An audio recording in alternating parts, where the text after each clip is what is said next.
Ahoy and welcome back aboard. Tamara Lowery here with another reading from the Waves of Darkness series. Today's reading will be the Once Upon a Tide segment from the second book in the series, Demon Bio. The lanky boy darted along the wet cobblestones, a heavy-set, red-faced man puffing after him in pursuit. The pursuer was remarkably fast for his size. However, just as he caught up with the boy and was reaching out to grab the back of his shirt, the lad leapt onto a barrel and sprang to a drainpipe, nimble as a cat. From there it was a short climb to a rooftop.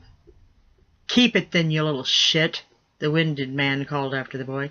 "If I catch you around my shop again, I'll have you thrown in the stocks and whipped." He turned and trudged back towards his shop, muttering under his breath.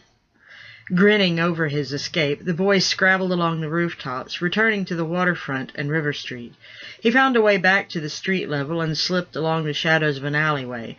Before long, he reached the back door of the Black Flag Tavern.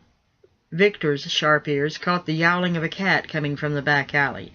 Looking around to make sure the captain wasn't paying attention to the kitchen, he slipped over to the stew pot and scooped out a couple of bowls. One more peek into the common room showed him that the old pirate was well into a bottle and busy with his gambling. He eased out the back door, careful to be quiet about it. "So you got it, then?" he asked the boy hiding in the shadows. "It's still warm from the oven. I told you I could, Vic." The boy pulled a loaf of bread out of his shirt. He tore it in half and handed part to Victor, who passed him a bowl of stew. They both set to eating. "This actually makes it taste good." "Aye," Victor nodded around a mouthful of bread and stew. "Sadie's a fair whore, but not so good a cook. I've tossed rocks that were softer than her biscuits, Jim." "You know, you could have told me the fat bastard was so fast," Jim grumbled good-naturedly. "He damn near caught me before I could make it to a rooftop." Victor chuckled at his young friend. "Lucky for you he can't climb." Jim made the mistake of taking a bite of the stew without the fresh bread and made a face at the taste. Ugh, too much salt pork. How can you stand to eat this stuff every day?" "Better than not eating.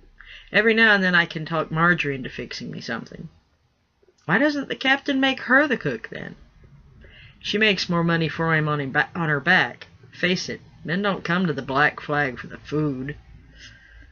They finished their meal in silence. Victor watched Jim surreptitiously as they ate.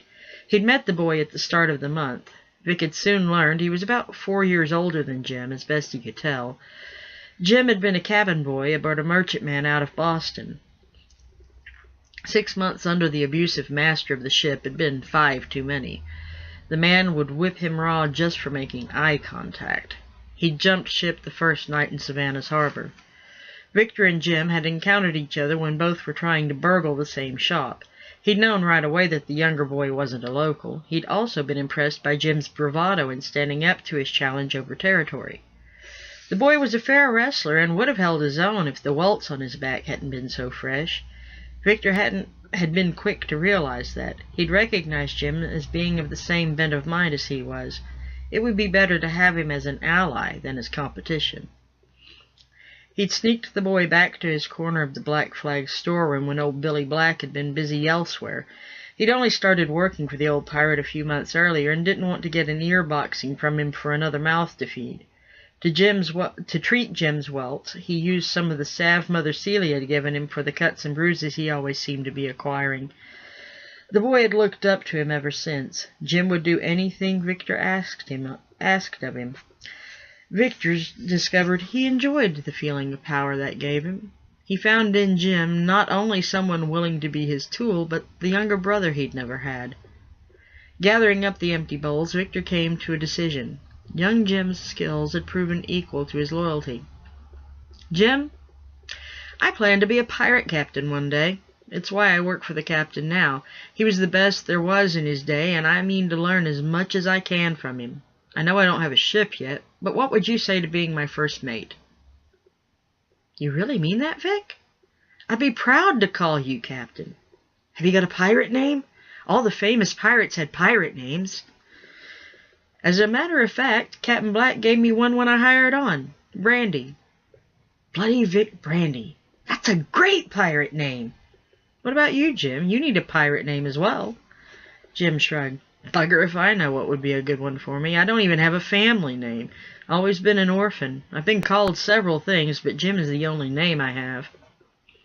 "Well, we can figure one out for you later. Right now, we need to learn all we can about pirating and seamanship before we take our own ship," Victor reasoned. "I know the waters along this coast for a few days' travel in either direction, and I've been paying attention in the tavern. I know which trade houses aren't too particular about where a cargo came from or how it found its way to them. I picked up on how to do the most used knots and how to splice line, and I learned a bit of how to rig a ship without snarling everything up." "Good.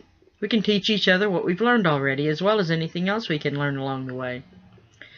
He stopped with the door half open, a slow smile on his face. "I've just the pirate name for you, Jim. Since you know more of it than I do, I'll call you Rigger." "Mr. Rigger. I like the sound of that."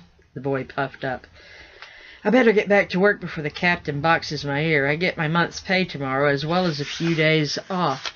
Come home with me to Mother Celia's, Mr. Rigger. She'll feed you up good and put some meat on your bones. She's always telling me I'm too skinny, and you make me look fat by comparison." "Aye, aye, Captain." And so you have the first meetings of Victor Brandywine and Jim Rigger. The text for this can be found on my website, talowery.wordpress.com. I will also supply the links at the end of this video for the website, which also has other excerpts and purchase links for the books and character profiles. Thank you for listening, and I hope you look forward to hearing the next reading, another selection from Neiman Bio. Thank you.